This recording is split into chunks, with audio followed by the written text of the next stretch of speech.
Although some conditions can't be detected directly, many diseases do leave markers in the blood, biomarkers. But even detecting these can be tricky and slow. The biomarkers might only be there in tiny amounts. And besides, your blood has to be collected and then sent to some central pathology lab somewhere else. The whole thing can take hours or even days.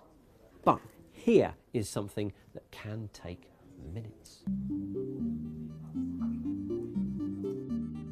First, take some blood, which may or may not smell like blackcurrant cordial, and dip in some of this magic test strip. The blood creeps up the tiny capillaries, ready for testing. Pop it into this box, add a cheap smartphone fitted with an even cheaper magnifying lens and an LED. Then add some testing liquids which wash away the blood, leaving only the biomarkers which glow in the illuminated, magnified smartphone camera's image.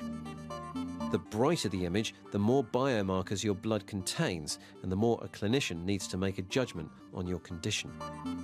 This is another example of how smartphones, even low-cost ones like this, can be used for diagnostics, either in the developing world where you're away from high-tech equipment, or even in hospitals here too. Let's look, for example, at heart attack. There is a biomarker clinically adopted to help ruling out heart attack for patients showing chest pain. Chest pain is responsible for around 1 million patients reported to every year. But actually only a quarter do actually have a heart problem.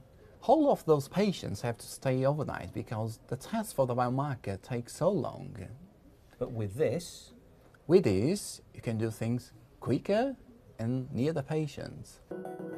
Yeah, this fluoropolymer strip has the same refractive index as water, which means it becomes completely transparent when filled with a clear liquid, giving a brilliantly clear image of the offending biomarkers, even at low levels. And crucially, detecting them at such low levels is what's been difficult up until now. Smartphone has a very cheap optical electronic component, which is the camera, can do pretty much the same job as the optical detection system in bulky equipment that sits in central pathology labs, and that's what becomes really powerful.